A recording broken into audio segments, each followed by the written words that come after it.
ये दिल्ली की मुख्यमंत्री रेखा गुप्ता हैं। ये दिल्ली चुनाव में आम आदमी पार्टी पर बड़ा आरोप लगाती थी कि आम आदमी पार्टी घुसखोर है, बेईमान है, भ्रष्टाचारी है, जनता के पैसे को लूट कर शीश महल बनवा रही है। अरविंद केजरीवाल सबसे ज्यादा भ्रष्ट नेता हैं, जनता के पैसे को लूट लूट कर शीश महल बनवाया। कोविड के समय में जब लोग रो रहे थे तो उन्हें अपने शीश महल की चिंता थी।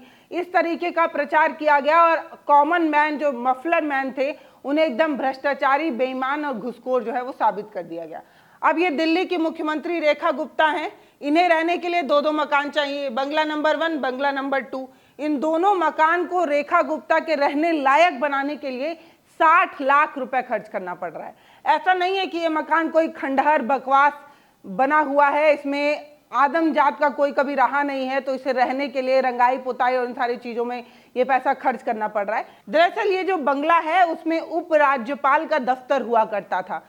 उसी बंगले में अब जब रेखा गुप्ता रहने आई हैं तो उसे रहने लायक बनाने के लिए 60 लाख रुपए खर्च हो रहा है। ये 60 लाख रुपए किस लिए खर्च हो रहा है? क्योंकि बंगले में एसी चाहिए, वो भी 1-2 नहीं 24 एसी चाहिए, 3 झूमर चाहिए, बर्तन धोने वाली मशीन चाहिए, इसके अलावा हर आधुनिक चीज चाहिए। किचन में चिमनी चाहिए और जो बड़ा वाला टीवी होता है, मॉडर्न टीवी, वैसी टीवियां चाहिए, एकदम स्मार्ट पंखे चाहिए। इन सारी चीजों को लगाने के लिए 60 लाख रुपए जो है वो खर्च किया जा रहा है। रेखा गुप्ता ये कह रही हैं कि एक तो उनको रहने के लिए मकान चाहिए और दूसरा वो दफ्तर बनाएंगी इसलिए चाहिए।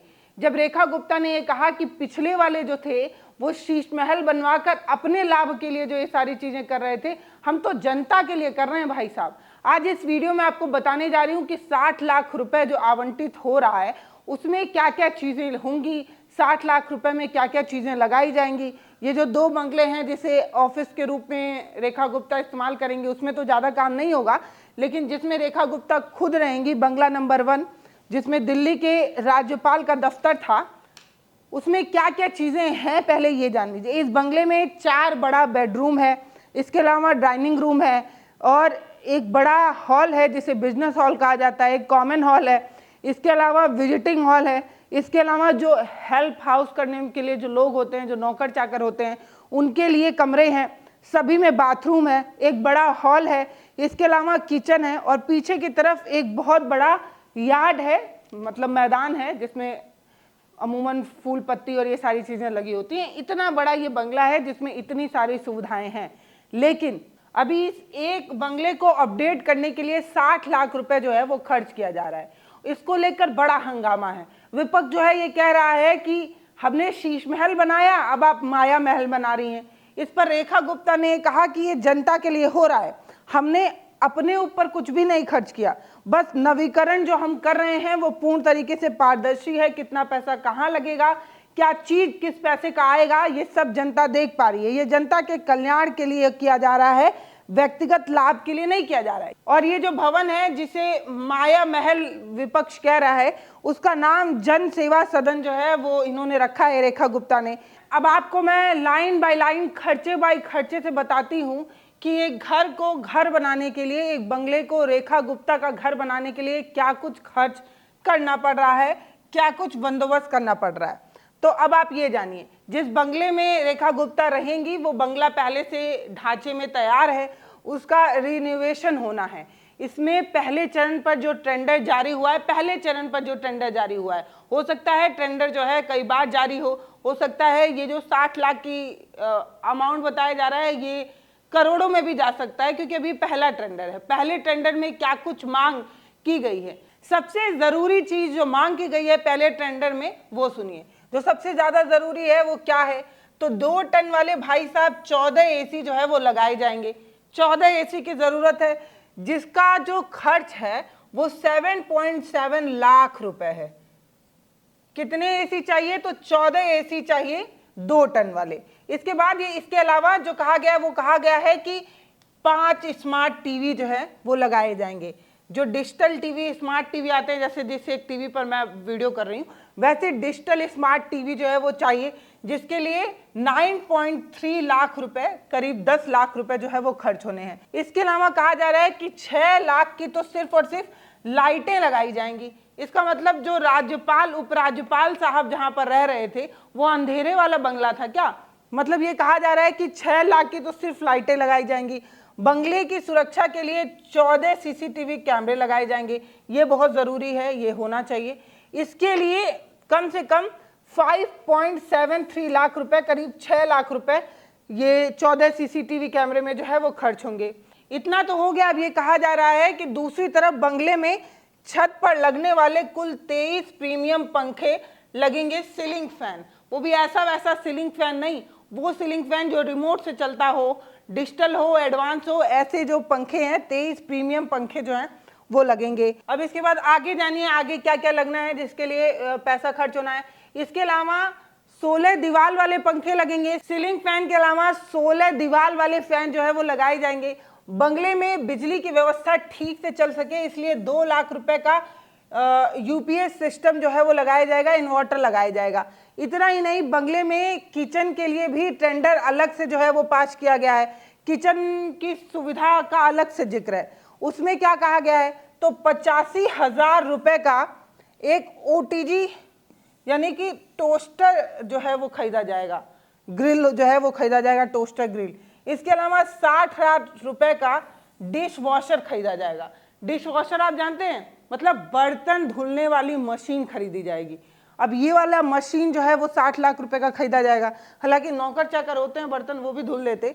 अगर जनता के पैसे की इतनी चिंता होती, बचाना होता, हालात और परिस्थिति समझकर बचा का खर्च करना होता, तो इस मशीन की खास कोई आवश्यकता नहीं थी। फिलहाल 60 लाख रुपए का डिश वॉशर मशीन खरीदा जाएगा।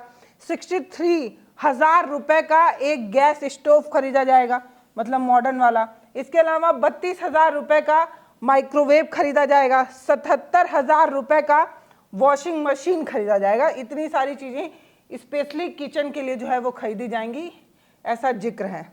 अब इसके बाद लाइट पर जो है वो ज़बरदस्त खर्च का जिक्र किया गया है। बताया गया है कि जो कमरा है उसमें अलग तरीके की लाइट होंगी और 115 अलग तरीके की लाइटें लगानी हैं। इसके अलावा दीवार पर लगने वाली लाइट्स अलग होगी, हैंगिंग लाइट अलग होंगी और 3 बड़े झूमर जो हैं वो भी लगना है।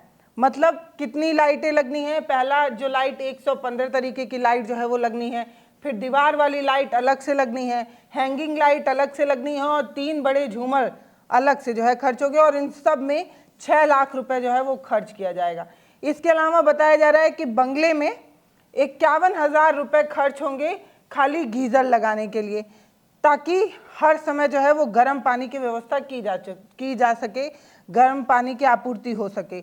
इतने गर्मी में भी गर्म पानी की चिंता जो है वो है। फिलहाल इतनी सारी चीज़ें जो है वो लगनी है। किसके लिए लगनी है? जिनको सबसे ज़्यादा प्रॉब्लम थी कि जनता के पैसे को जो है वो बर्बाद किया जा रहा है, जनता के पैसे से ये सारी चीज़ें की जा रही हैं। तो सुना आपने, 2 टन वाले 24 एसी लगनी है, 5 टीवी लगनी है, 3 बड़ा झूमर लगना है, 39 प्रकार के जो है वो पंखे लगने हैं। दीवार वाले पंखे अलग, ये वाले सीलिंग फैन वाले पंखे अलग, ऐसे तमाम पैसे लगाकर ये सारी चीज़ें लगानी है। और कहा जाता है कि जनता का पैसा जो है वो विपक्ष वाले फूक रहे थे, यानी कि केजरीवाल फूका करते थे। इनमें से बहुत सारी चीज़ें अजीब सी लगती हैं, लेकिन फिर भी अब ज़रूरत है, एक मुख्यमंत्री हैं, एक प्रदेश के मुख्यमंत्री के लिए ये सारी चीज़ें ज़रूरी होती हैं। बेशक ये सारी चीज़ें उनको मिलनी चाहिए, लेकिन चुनाव के पहले रेखा गुप्ता जो कहा करती थी वो ये था कि जो लोग भी झुग्गियों में बसे हैं उन्हें मकान ज़रूर मिलेगा, झुग्गियां तोड़ी नहीं जाएंगी। लेकिन चुनाव जीतते ही सारी झुग्गियों को तोड़ा जा रहा था और मुख्यमंत्री का दूसरा बयान चुनाव से जीतने के बाद वो ये कहती हैं कि रेलवे किनारे लोग मकान में रहते ही क्यों हैं। मतलब कल तक जो जिनसे सबसे ज़्यादा प्रेम था, कल तक जिन्हें पक्का मकान देने का वादा था, चुनाव जीतने के बाद उन्हीं के मकान को ध्वस्त किया गया और उन्हें यह कहा गया कि आप झुग्गियों में रहते ही क्यों हैं। तो ये वो चिंता है जिसको लेकर लोग जो है वो आपत्ति दर्ज करा रहे हैं। इस समय दिल्ली में बुलडोजर काफ़ी एक्टिव है और बुलडोजर की वजह से दिल्ली काफ़ी चर्चाओं में है। जिस तरीके से गरीबों के घर जो है वो रौंदे जा रहे हैं, जिस तरीके से उनके आशियाने को उजाड़ा जा रहा है, सिर्फ चीखम चिल्ली और रोना पीटना ही मचा है, क्योंकि लोगों के पास छत नहीं है। जो लोग सड़कों के किनारे मकान बनाकर रहते हैं, झुग्गी झोपड़ियों में रहते हैं, भाई साहब वो बहुत मजबूर होते हैं। ऐसे में हम उन्हें पुनर्विस्थापित करें, उनके लिए छत मकान दें, ये जो होता है वो जन सेवा कहलाता है, जनता की सेवा कहलाता है। आप उनकी झुग्गी झोपड़ियाँ तोड़कर उनके जो छोटे मोटे आशियाने हैं, जैसे टेंट पल्ली में रहने वाले लोग, वो भी आप उनसे छीन लेंगे तो वो कहाँ जाएंगे? इस गर्मी में वो जल कर तड़प कर मरने के अलावा और उनके पास कोई ऑप्शन नहीं बचेगा। ये वो सारी बातें हैं। फिलहाल इस वीडियो पर आपकी क्या राय है वो आप हमें कमेंट सेक्शन में लिखकर जरूर बताइएगा। नमस्ते, मैं पल्लवी हूँ, आप भारत एक नई सोच देख रहे हैं। वीडियो को शेयर करिए, चैनल को सब्सक्राइब करिए। बहुत धन्यवाद।